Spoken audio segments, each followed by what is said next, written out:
In all of the British dependencies, these organizations, the front groups, were called the Royal Institute for International Affairs. In the United States, they chose a different name. They chose the Council on Foreign Relations, but it held exactly the same relationship to this inner society of Cecil Rhodes. Among the charter members were W. Averill Harriman of Union Banking, then President of the United States Woodrow Wilson's main advisor, Colonel Edward Mendell House, John D. Rockefeller, the founder of Standard Oil, banking mogul J.P. Morgan, and prominent bankster Paul Warburg. Well, the Council on Foreign Relations exists today. It's probably the most powerful single organization in America. Many observers, including myself, believe that it is the hidden government of the United States. These people are not elected to office, and most Americans don't even know who they are. But they are holding all of the important positions in society. There are only about 4,000 of them in the United States, but I don't care what organization you want to look at, whether it's government, or whether it's universities, or the large media centers, or whatever it is. You look at the people at the tops of those organizations, the owners, the managers, the CEOs, the board of directors, and I'm going to say probably 80 to 90% of the great power centers of America are dominated by just those 4,000 people who are members of the Council on Foreign Relations. Throughout its history, it would contain extremely influential and powerful individuals in finance, business, media, and politics. Former presidents of the United States include Richard Nixon, Gerald Ford, Jimmy Carter, and William Jefferson Clinton. Currently, Barack Obama claims not to be a member, but has spoken in front of the Council and has had his writings published in the Council's magazine, Foreign Affairs. It's been reported that you and your wife are in the globalist CFR, which is a Council on Foreign Relations. I'd like to know if that is true. Well, first of all, I'm not the Council on Foreign Relations. I don't know if I'm a official member. I've spoken there before. It basically is just a forum where a bunch of people talk about foreign policy, and so there's nothing. There's no official membership. I don't have a card or, you know, a special handshake or anything like that. Now, why is that important?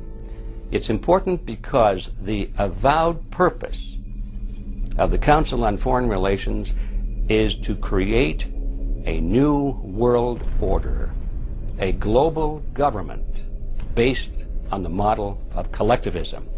And that includes the elimination of the United States as a sovereign nation. That's why it's important. The people running this country are determined to destroy it. The Council was heavily criticized during the 1980s for being an organization hell-bent on destroying national sovereignty in favor of a world government. So many of its members hid their association with the organization. Dick Cheney had this to say in response to a question by David Rockefeller, who became the CFR's youngest director in 1949 and was chairman of the board from 1970 to 1985. He remains an honorary chairman to this day.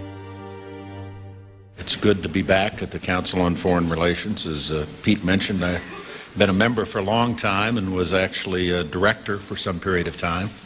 I never mentioned that when I was campaigning for re-election back home in Wyoming. Now, you are the president of the Council on Foreign Relations, all right? Yes, sir. You guys toy with countries of the world like toys, don't you? You're like the Illuminati, you're the Masons, you control everything, don't you? That's the rap on you guys. What's so interesting now, though, is who's on the chessboard. It's the toys, if you will, are a lot more than states. Notice that Mr. Haas does not deny that the CFR has massive control over the geopolitical arena, and instead tries to focus on the separate entities outside of nation-states. Current Secretary of State Hillary Clinton also reveals the importance of the CFR here. But it's good to have an outpost of the Council right here down the street from the State Department. We get a lot of advice from the Council, so this will mean I won't have this far to go to be told what we should be doing and how we should think about the future. You have these private groups that are run and created by the elite, by the ultra-rich, wealthy families that have been manipulating global markets from behind the scenes for generations. They create these private groups that then feed information to the government, to senators, to congressmen, their recommendations, their policy papers, what they think should happen. And it's fascinating because if you actually read what it is that they're doing, the recommendations that they make, they're very able to get them put in place.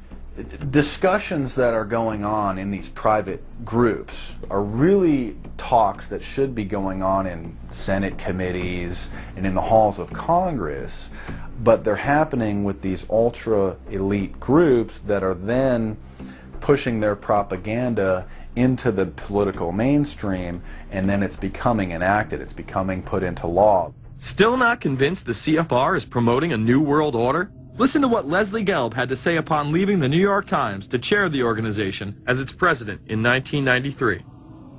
I loved it. Doing a column is a great job. I'm going to an equally great but different job, and in a way a job that caps everything I've been doing in my life, in government, in academia, and in journalism. I think that's what the Council on Foreign Relations will allow me to do.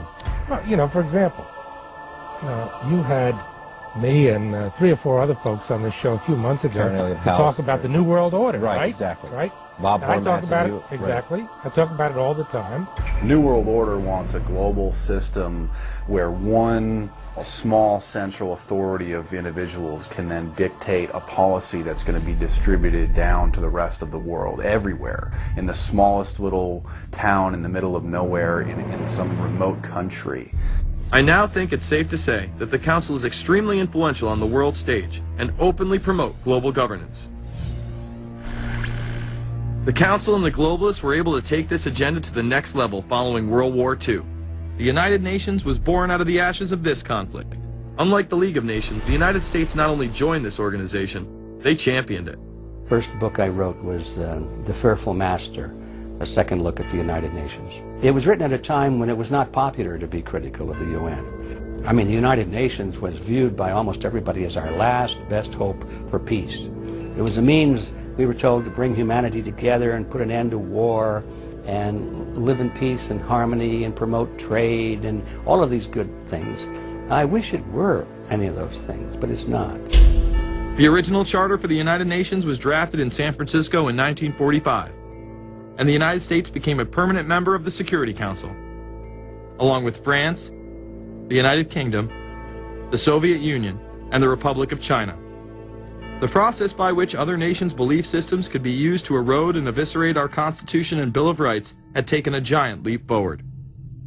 The United Nations is one of the most well-known sort of globalization attempts.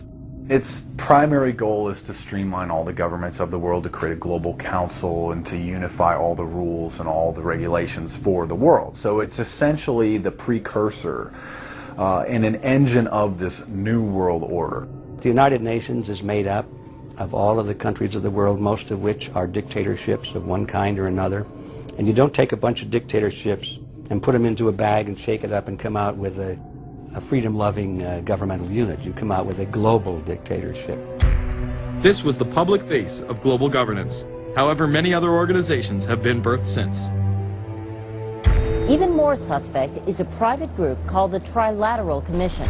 David Rockefeller and Henry Kissinger are among its some 300 influential members.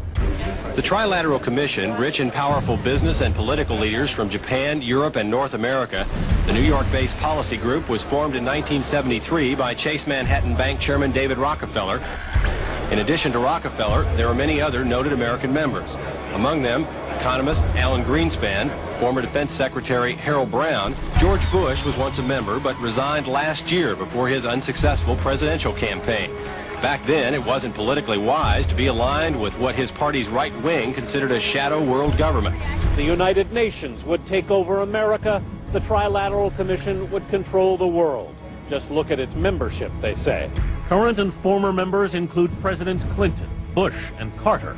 names like Brzezinski, Christopher, Kissinger, and Schultz, and top executives of ITT, Xerox, Exxon, and Nations Bank. Although this group with only 300 members seems to be at the apex of the power structure, there is yet another group formed in 1954 that is even smaller in number and has a greater influence on world events. Meet the Bilderberg Group. This elite group meet annually around the globe. There is a core group of members who have attended every year for decades, such as David Rockefeller, Henry Kissinger, and Queen Beatrix of the Netherlands. These members invite others who are politically and socially relevant at the time. Each year, around 140 people are in attendance. Real quick, I asked Hillary this question. In 2004, you attended a meeting in Italy called the Bilderberg Group. I just want to know what you were doing out there, what that was all about. She lied to me and told me she didn't go. I figured you might tell me the truth. All I did was go. They had a Republican and a Democrat.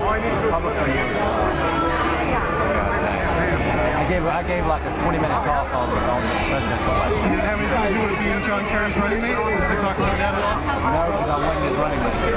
Okay. I happened to be in Europe then on my way to Russia. I was invited to go to Bilderberg by Vernon Jordan, a friend of mine and a genuine hero of the civil rights movement. And to the best of my knowledge, NAFTA was not discussed by anybody in my presence. Documents released by the group in 2001 reveal that in September of 1955, the group met in Germany and covertly outlined the idea of a European Union. Section E, European Unity, discusses the general support for European integration and unification, and the idea to unify Germany once again with the rest of Europe under a common marketplace.